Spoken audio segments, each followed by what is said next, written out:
अस्सलाम वालेकुम, मैं हूं शकील अहमद और आप देख रहे हैं ग्राफिका। आज आपकी कोरलड्रा की आपकी क्लास है 12 और इसमें जो टूल आप सीखेंगे आज वो है टेक्स्ट टूल।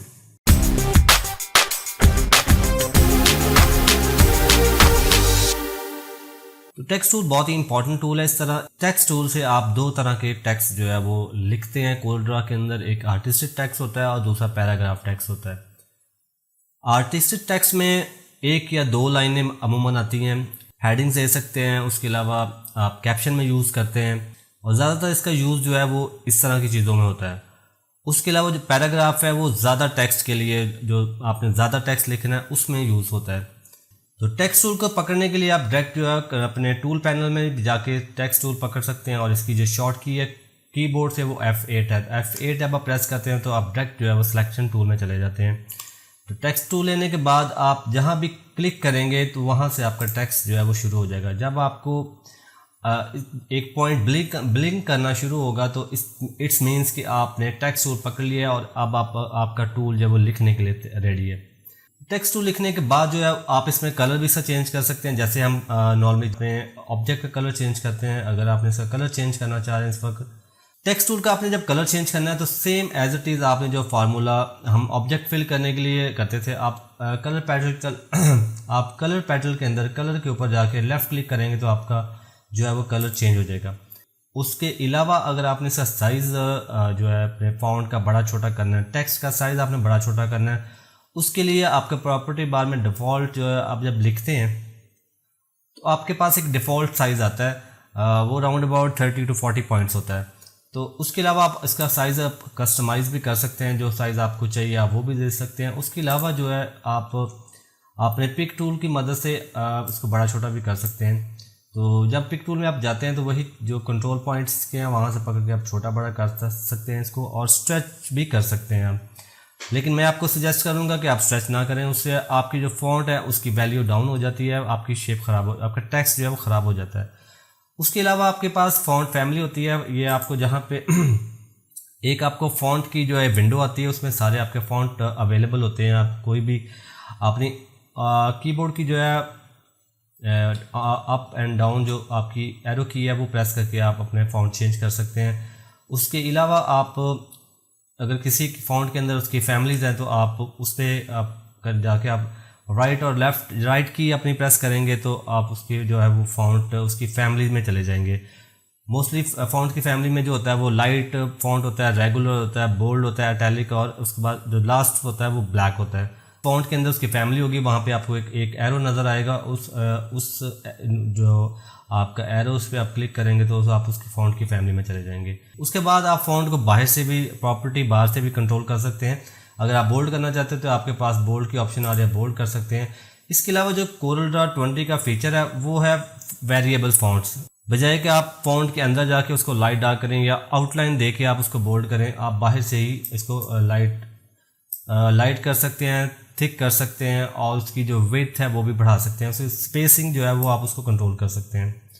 तो ये कोरलड्रा 20 का जो है नया फीचर है, ये भी बहुत हेल्पफुल है टेक्स्ट टूल में रह के। अगर आपने टेक्स्ट के साथ जो है वो वर्क करना है, लाइट करना है, डार्क करना है, कुछ चीज़ों में जाके आपको फॉन्ट लाइट चाहिए होता है, कुछ जगह पे आपको फॉन्ट डार्क चाहिए होता है, किसी चीज़ को हाईलाइट करने के लिए आपको जो है वो एक्स्ट्रा बोल्ड फॉन्ट होता है वो यूज़ करना पड़ता है। तो ये फीचर आपके लिए बाहर ही दे दिया गया है कोरलड्रा 20 के अंदर। तो इसकी मदद से आप स्पेसिंग कम कर सकते हैं और ऊपर वाली जो आपको इस वक्त नज़र आ रही है इसकी जो वेरिएबल है उससे आप इसके जो वर्ड टू वर्ड स्पेसिंग है उसको कंट्रोल करेंगे, और जो नीचे वाले वेट इससे आप उसका को लाइट और थिक करेंगे। तो ये तो हो गया आपकी जो है फॉन्ट वेरिएबल जो नई ऑप्शन है कोरलड्रा 20 के अंदर।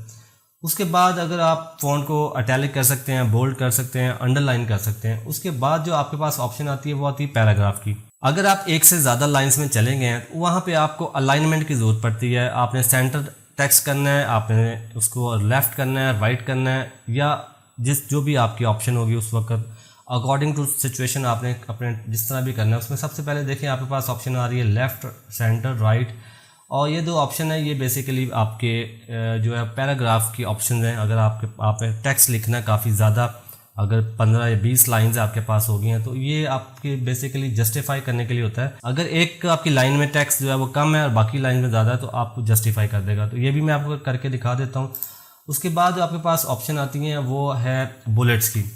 ये ऑप्शन आपके बेसिकली पैराग्राफ की ऑप्शन है, तो इसमें जाके ये यूज़ होती हैं। ओपन टाइप के बाद जो आपके पास फॉन्ट की ऑप्शन है वो है एडिट टेक्स्ट। तो एडिट टेक्स्ट के साथ अगर आप पैराग्राफ लिख रहे हैं, पैराग्राफ नहीं भी लिख रहे तो आप यहाँ पे जाके टेक्स्ट में चेंजिंग कर सकते हैं। अगर आप ज़्यादा लिखा गया टेक्स्ट, आपके पास ज़्यादा अमाउंट में टेक्स्ट आपने लिख ली है तो यहाँ से आप चेंजिंग करके सेव कर सकते हैं। इसके अंदर आपको जो आपने इससे पहले चेंजिंग की है वो भी आपको दिखा देगा। तो ओके करेंगे। इसके बाद आपके पास जो अगर आपने टेक्स्ट का डॉकर खोलना है तो उसके लिए आपको जो है वो कंट्रोल टी आप प्रेस कर सकते हैं अपने कीबोर्ड से, और उसके अलावा आप यहाँ पे क्लिक करेंगे तो आप एडिट टेक्स्ट में चले जाएंगे। इसके अलावा भी आप डॉकर्स में जाके भी विंडो में जाएंगे, विंडो के बाद डॉकर्स में जाके टेक्स्ट में आ सकते हैं। तो मैंने एडिट टेक्स्ट के ऊपर क्लिक करके खोल लिया है जो है टेक्स्ट डॉकर। तो सबसे पहले जो ऑप्शन आपके पास है ये होती है आर्टिस्टिक टेक्स्ट के लिए आप यूज़ की जाती है, जैसे आर्टिस्टिक टेक्स्ट ओके। उसके बाद जो आपके पास है ये फ़ॉन्ट पैनल है, फ़ॉन्ट्स आप यहाँ पे, इसके बाद आप फ़ॉन्ट के आप लाइट कर सकते हैं, नॉर्मल बोल्ड कर सकते हैं। इसके बाद आपके पास फ़ॉन्ट का साइज़ है, फ़ॉन्ट साइज़ बढ़ा सकते हैं और कम कर सकते हैं। उसके नीचे आप ये आपकी वेरिएबल्स है जो हमने बाहर से इसको देख लिया है। तो ये आपके पास जो ऑप्शन है नीचे ये अंडरलाइन के लिए, आप एक लाइन देना चाहते हैं, आप 2 लाइन्स अंडरलाइन करना चाहते हैं, इसमें डिफरेंट वेरिएशंस है।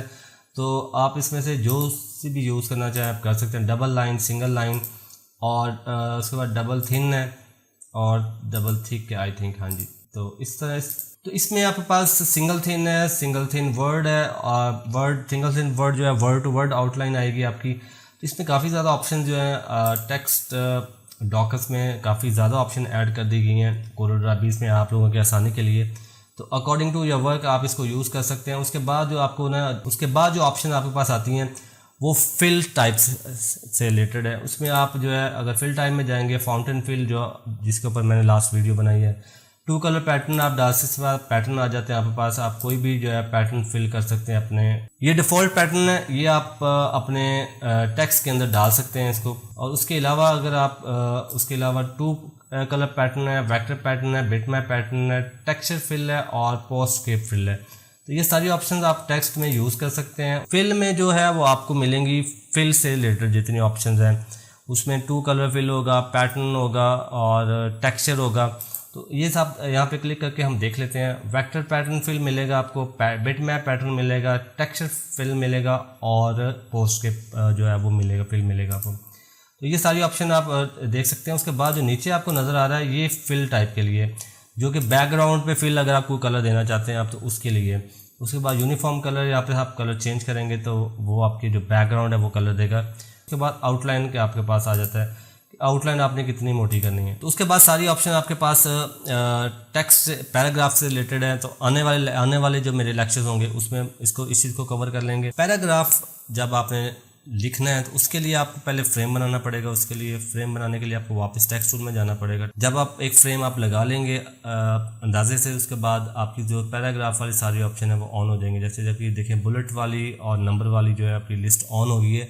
और टेक्स्ट टूल के अंदर जाके आप आर्टिस्टिक टेक्स्ट को जो है और मज़ीद एडवांस लेवल पे जाके यूज़ कर सकते हैं, फ़ॉन्ट चेंज कर सकते हैं। जब आप प्रोफेशनल लेवल पे जाते हैं तो आपको जो है वो शॉर्ट कीज़ पे ज़्यादा काम करना पड़ता है। जितनी ज़्यादा आपकी ग्रिप जो है वो शॉर्ट कीज़ के ऊपर ज़्यादा मजबूत होगी, जितनी आपकी ग्रिप ज़्यादा होगी, आप अपने काम में उतने ज़्यादा माहिर होंगे, आप अपना काम उतने ही कम टाइम में जो है वो कर लेंगे। अगर आपने प्रोफेशनल और शॉर्ट जानना है, आपने कम टाइम में काम करना चाहते हैं, टेक्स्ट लिखना चाहते हैं, आप टेक्स्ट के अंदर एडिटिंग करना चाहते हैं, उसका जो फार्मूला है वो आप अपने टेक्स्ट के ऊपर जो है वो एक दफ़ा पिक टूल के साथ आप डबल क्लिक करेंगे तो आप टेक्स्ट टूल के अंदर चले जाएंगे। तो स्टार्ट आपका होम है और जो लास्ट वर्ड है वो आपका एंड है। तो आप शिफ्ट के साथ, अगर आप इस वक्त होम पे खड़े हैं तो आप शिफ्ट प्रेस करेंगे तो आप एंड पे चले जाएंगे। एंड पे जाने के साथ ही आप अपना पूरा जो है आप टेक्स्ट सेलेक्ट कर लेंगे। तो जैसे मैंने अभी अपना जो हमारा टेक्स्ट टूल का जो पॉइंट है वो हमारा स्टार्ट पे खड़ा हुआ है, तो मैं शिफ्ट के साथ एंड प्रेस करूँगा तो आपका जो है पूरे जो हमने एक लाइन लिखी हुई है वो सिलेक्ट हो गई है। तो इसी तरह ही तो बगैर आप माउस और बगैर आप अपने प्रॉपर्टी बार को यूज़ किए अगर आप टेक्स्ट को बड़ा करना चाहते हो, आपने कंट्रोल और अप एरो जो है आपका जो नंबर की पैड पे होता है, नम पैड पे होता है, वो आपने यूज़ करना है। तो मैं अभी कंट्रोल के साथ अप एरो यूज़ कर रहा हूँ, तो आप देखें टेक्स्ट बड़ा हो रहा है। उसके बाद अगर आपने छोटा करना है तो आप इसको कंट्रोल डाउन एरो करेंगे नम पैड से, तो आपका जो है नंबर पैड से आप अपने डाउन एरो प्रेस करेंगे तो आपका जो है वो टेक्स्ट छोटा हो जाएगा। ये आपने देख लिया कि आप एडवांस लेवल पे जाके आप अपने टेक्स्ट टूल को किस तरह यूज़ कर सकते हैं। उसके बाद आप अपने टेक्स्ट को जब वो शेप टूल से भी ट्रीट कर सकते हैं। अगर आप लाइन स्पेसिंग का आप मार्जिन बढ़ाना चाह रहे हैं, उसके लिए हम क्या करते हैं, टेक्स्ट टूल के अंदर रहते हुए हम जो है वो शेप टूल का यूज़ करते हैं। अगर आप पैराग्राफ पे काम कर रहे हैं तो उसके ऊपर भी आप शेप टूल यूज़ कर सकते हैं। उसका तरीका भी सीख लेते हैं। तो जैसे अभी आपने हेलो ऊपर लिखना है और समर नीचे डाउन लेके जाना है, तो आप एंटर करेंगे तो आप जो है नीचे चले जाते हैं, तो आपकी 2 लाइंस हो जाएंगी। इसके बाद आप अगर चाहते हैं कि आप स्पेस जो वर्ड के अंदर आपके वर्ड टू वर्ड स्पेस है उसको आप बढ़ाना चाहते हैं, उसके लिए आप क्या करेंगे, F10 दबाएंगे या शेप टूल सेलेक्ट कर लेंगे। तो जब हम शेप टूल में जाते हैं उसके बाद हमें 2 जो है वो एरो नज़र आते हैं, एक डाउन है और एक आपका जो राइट साइड को जा रहा है। तो जो राइट साइड को जा रहा है, अगर हम इसको इसके ऊपर क्लिक करके हम ड्रैग करेंगे इसको, तो ये आपकी वर्ड टू वर्ड जो स्पेसिंग है उसको बढ़ाएगा। तो जैसे ये देखें तो ये आपकी स्पेस बढ़ गई। तो उसके बाद हम हेलो को ऊपर रहने देते हैं और समर को जैसे नीचे लेके जाएंगे। उसके बाद जो हम करेंगे वो है डाउन एरो। तो जो नीचे वाला आपको डाउन एरो नजर आ रहा है उसकी मदद से हम लाइन टू लाइन जो स्पेसिंग है वो बढ़ाएंगे। तो जब भी आपको ज़रूरत हो कि आप एक लाइन से दूसरी लाइन का गैप आपने सेट करना है, अगर 4 या 5 लाइन्स, मोस्टली ये जो चीज़ है ये आप जो लोग बुक्स वगैरह बनाते हैं या इनवाइस बुक्स होती हैं या उनमें ये ज़्यादा यूज़ होता है, वहाँ पे हमारे पास बॉक्स होते हैं, लाइन्स होती हैं। चलिए मैं वो भी दिखा देता हूँ आपको। उसके बाद आप देखें कि मैंने लाइन्स लगाई हैं, तो मैंने एक बॉक्स लगा ली। इसके बाद इसकी आउटलाइन मैं 1 कर देता हूँ, 1 पॉइंट की एक बॉक्स लग गया। इसके बाद इसी को डुप्लीकेट करेंगे और फिर नीचे कंट्रोल R कर देंगे तो हमारा सेम जो वो बॉक्स नीचे लग जाएंगे। तो नीचे वाला डिफरेंस आप निकाल दें। तो यहाँ पे आप लिख लें 1। तो 1 लिखने के बाद जब आप साइज एडजस्ट कर लें, 2 या 3 डिजिट्स आप लिख लें या 2 या 3 लाइंस लिखने के बाद जहाँ पे आपको अंदाज़ा हो जाए कि अब आपने उसकी स्पेस सेट करनी है, जहाँ पे आपको अंदाज़ा हो जाए कि हाँ ये ठीक है, उसके बाद आप उसकी स्पेस सेट करेंगे। उसके लिए आप क्या करेंगे, F10 प्रेस करेंगे या आप अपने टूल बार से शेप टूल लेंगे। उसके बाद हम डाउन जो हमारा एरो था उसकी मदद से हम इनकी स्पेस जो है वो सेट करेंगे। तो स्पेस सेट करने के बाद जो है जहाँ आपने ये चीज़ जो है अपने माइंड में रखनी है कि आपकी जो अलाइनमेंट है वो बिल्कुल हर वर्ड की सेंटर होनी चाहिए। तो जब आपकी ये सेंटर हो जाएगी उसके बाद आपने छोड़ देना है। छोड़ने के बाद जस्ट आपने डबल क्लिक करके जस्ट वर्ड अपने नंबर ऐड कर देने जितने आपको चाहिए। इसको आप जो है वो 200 तक भी ले जाएंगे तो आपका जो है वो फ़र्क नहीं आएगा। अगर आपको कहीं लगे कि आपका फ़र्क आ रहा है तो आप उसको निकाल सकते हैं। इसको आप अब आपको जो है वो जो वर्ड्स की अलाइनमेंट है उसको यूज़ करना पड़ेगा। आप सेंटर करना चाहते हैं आप सेंटर कर दें। तो ये देखिए हम 1 से लेकर 17 तक जो है वो हमने इसको हमने 2 या 3 वर्ड जब एडजस्ट कर ली, उनकी स्पेसिंग एडजस्ट कर ली, तो वो थ्रू आउट 1 से लेकर 17 तक हमारी सेम जो है वो हमारा डिस्टेंस ज़्यादा वो कम भी नहीं हुआ और बड़ा भी नहीं है। इसमें आप ब्रेक अपार्ट भी कर सकते हैं। आप अगर एक टेक्स्ट आपने 2 टेक्स्ट लिख लिए हैं और आपको दोनों अलग-अलग चाहिए, आपने उसको मूव करना है। जैसे हमने हेलो और समर को जो आप चाहते हैं हेलो बड़ा रहे और समर छोटा हो जाए, या समर बड़ा हो जाए और हेलो छोटा हो जाए, तो उसके लिए हम क्या करेंगे, टेक्स्ट टूल के अंदर रहते हुए आप इन दोनों को जो है, एक तो या तो ये तरीका है कि आप उसको नया टाइप कर लें, और अगर आप नया टाइप नहीं करना चाहते, आप इसको यूज़ करना चाहते हैं, तो उसके लिए आप क्या करेंगे, अपने कीबोर्ड से कंट्रोल के करेंगे, ब्रेक अपार्ट। तो ब्रेक अपार्ट करते हैं कंट्रोल के से, आप देखें कि आपके जो वर्ड्स हैं वो अलहदा हो गए।